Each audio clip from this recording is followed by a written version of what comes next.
Hello everyone, welcome to GreenVest Makerspace. My name is Mac, and today we are going to be making a hexagon out of wood that allows for something of your choosing to be highlighted in the center with these three dowel pins.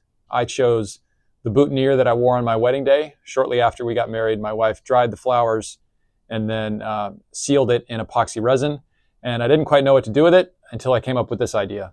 This one here is 4.5 by 2.5. You can do this in whatever dimensions you feel like. It's totally up to you. It doesn't have to be, something sealed in resin. Maybe you have a signed baseball that you want to stick in here, or any other object of any size, really, depending on how big your hexagon is. But feel free to have fun with it. I enjoyed the project, and I think you will too. So stick around. Let's have some fun. Start by milling your lumber square and flat. I like to start at the joiner to flatten one face.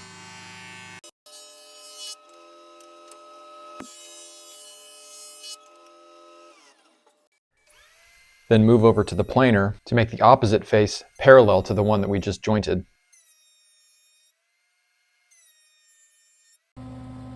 Then head back over to the joiner to make one of the edges perpendicular to either of the faces. Since the faces are parallel, we get to choose which side goes against the fence based on grain direction.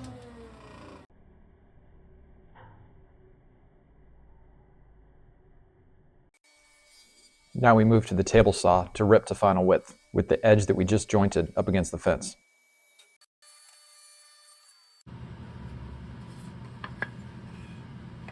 And just like that, we're all square and flat.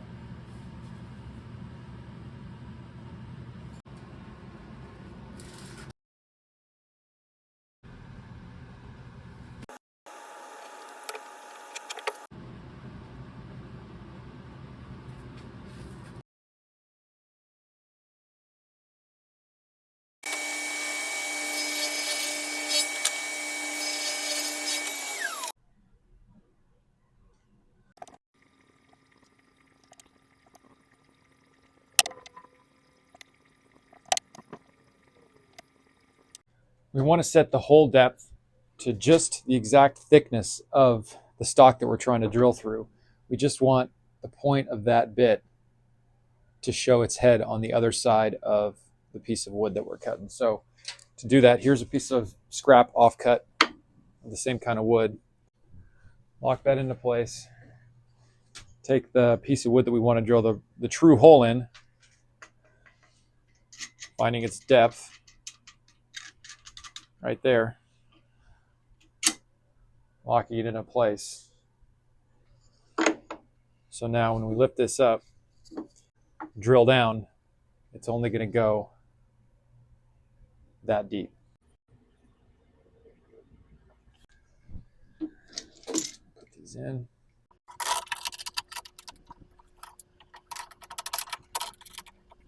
Well, that one went all the way through, which is fine. We got a pretty clean cut. Let's try raising the bit up just a little bit, so we don't remove the bottom piece, and I'll show you what that looks like.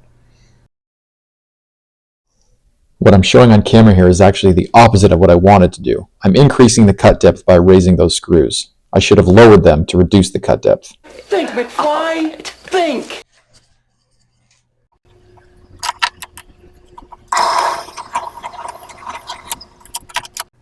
Okay, that's what I wanted to do. That's what I wanted to be left with. Because now we can flip this thing over, put the center of our bit in that hole with just a kiss.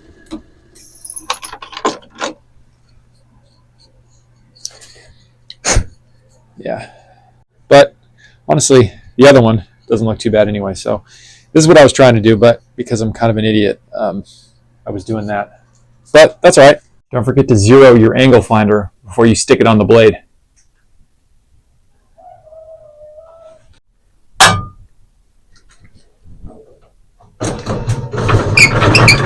You want to go just past 60 degrees for reasons that I'll let the gentleman over at Four Eyes explain to you.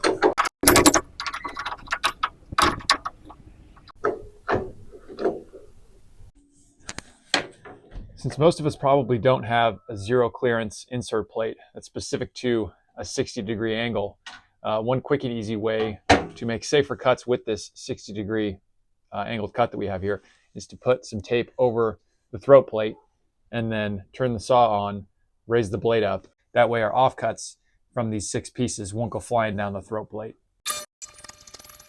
But you will need to take your riving knife off, otherwise this will happen. Mark out the 60-degree cut with whatever angle finding tool you have available to you.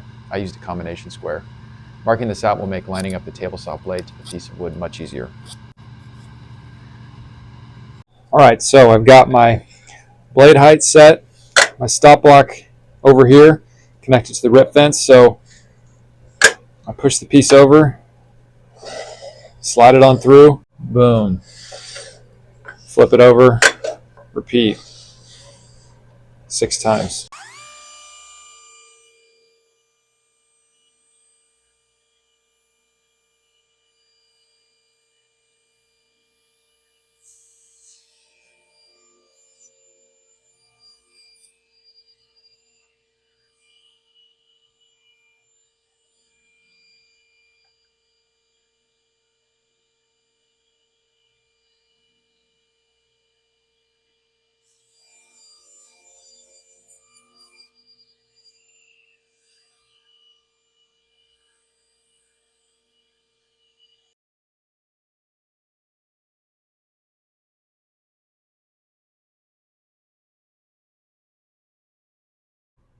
Got a little bit of tear out.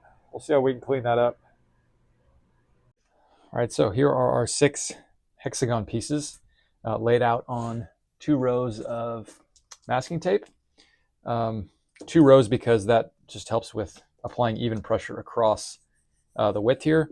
And one end looks like that. The other end, like I said, it's got a tail, so we can clamp it at the end. But this tape is essentially acting like a hinge. So I've done a mock-up here to make sure that the angles will match up nicely. And it looks like they will. So another thing to note is, since I'm going to be putting dowels in 3 of these pieces, make sure that you alternate a doweled with a non-doweled one. And the next step is to go ahead and glue these. Of course, my glue is plugged up.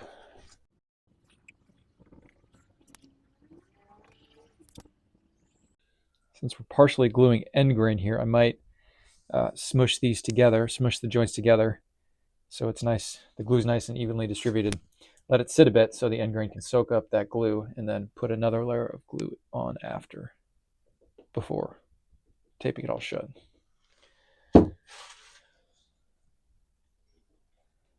Like so.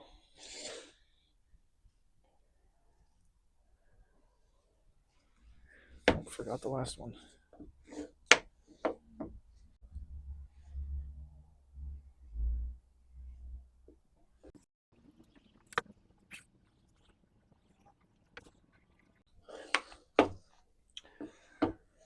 I'll let it sit a few minutes to let that glue soak in, and then I'll apply some more. All right, now I will apply a little bit more.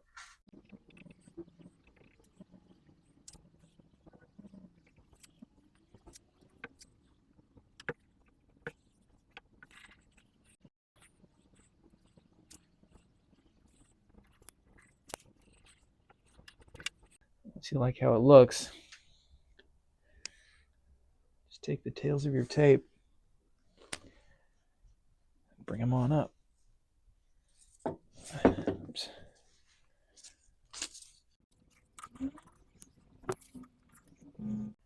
Now we wait. Oh boy, this should be fun to clean up. I'm gonna let it dry a little bit, and then I'll take a chisel to it. Just kidding, I'm gonna clean up some of this glue here now with water and a paper towel. That's too much to clean up with a chisel.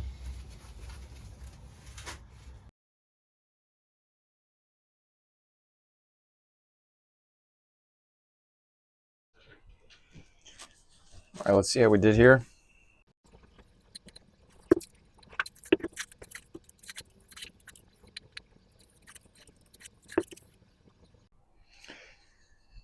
This is the one glue gap I see.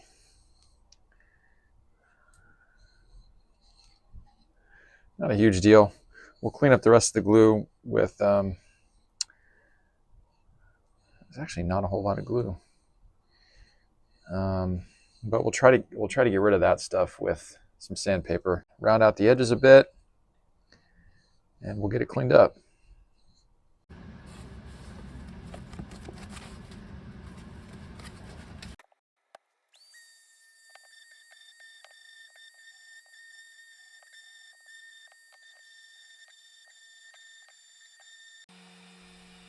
Hitting those tear out spots with a little 80 grit actually did a pretty good job.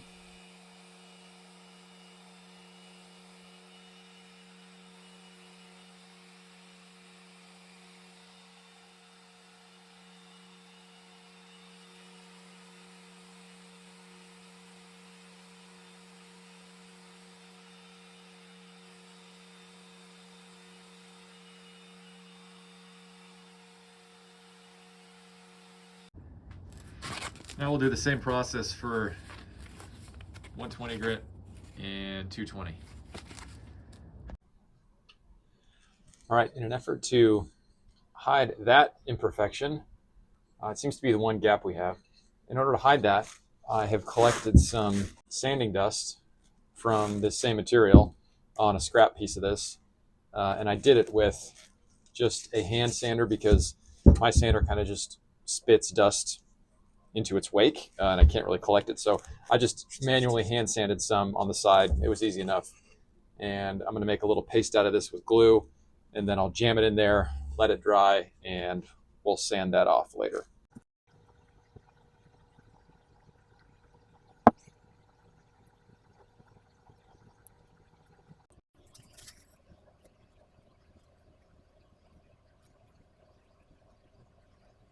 All right, while our glue is drying, I'll go ahead and start making the dowels.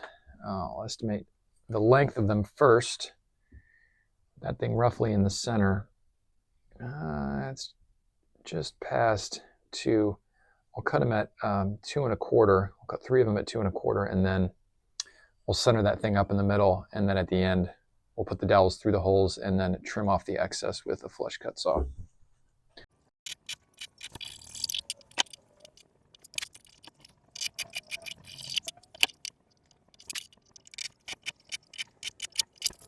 Then with a piece of sandpaper, just round over the ends to your liking.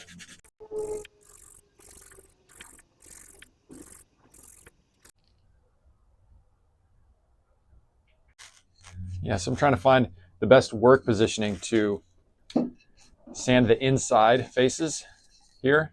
And I think, so I can use 2 hands instead of doing one of these. I figured it might be easier to use 2 hands, so I'm kind of just using this clamp here. And now I have my 80 grit strip, and I'm just kind of going back and forth. And I'll do that with the other 3 grits.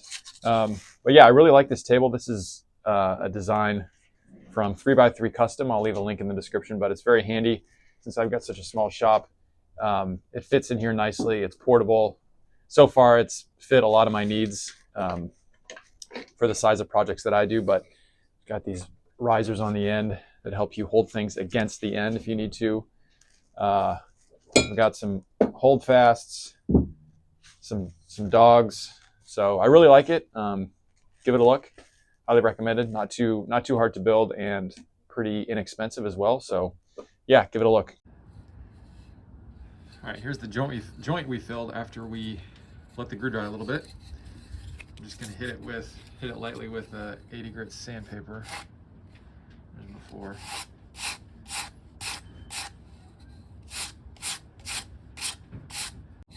Much better. No one's gonna know. We're probably gonna be looking at it from this angle anyway.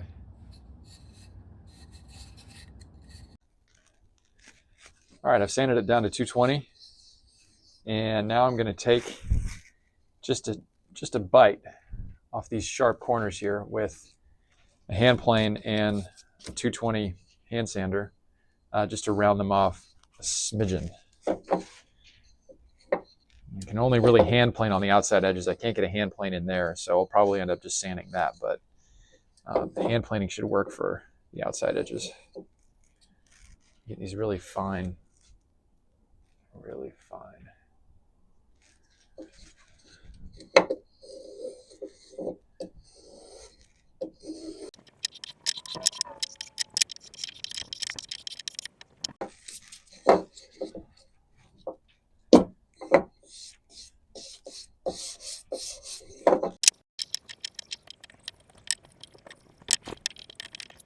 All right, next step is to position these three dowels.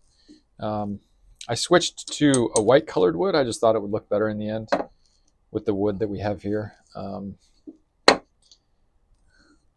don't know. Either would have worked, but I like the light one.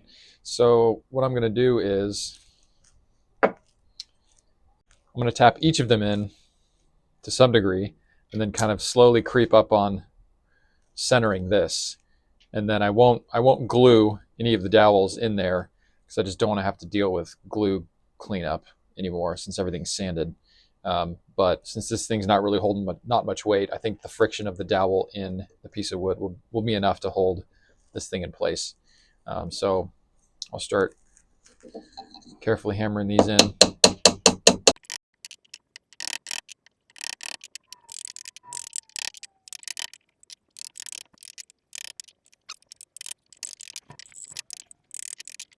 Haha.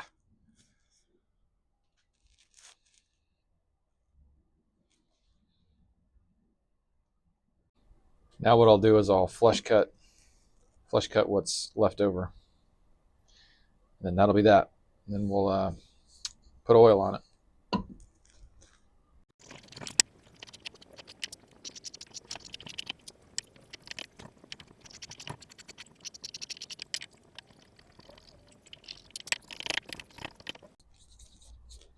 I'll probably end up power sanding that.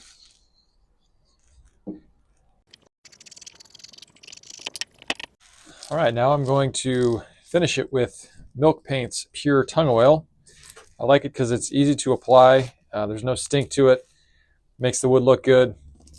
And it's a natural waterproofing oil. So I will apply it with a foam brush. And I'll put a heavy coat on at first. Let it sit, let it seep into the wood. I'll keep doing that until it stops accepting the oil. So depending on the wood, it varies, but we'll see how long it takes.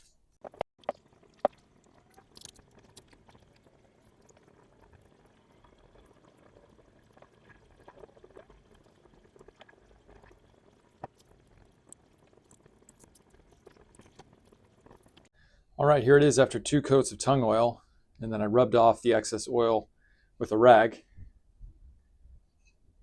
Turned out pretty good. Let's see where we jammed that glue in right there. Doesn't look too bad. Now for the finishing touch.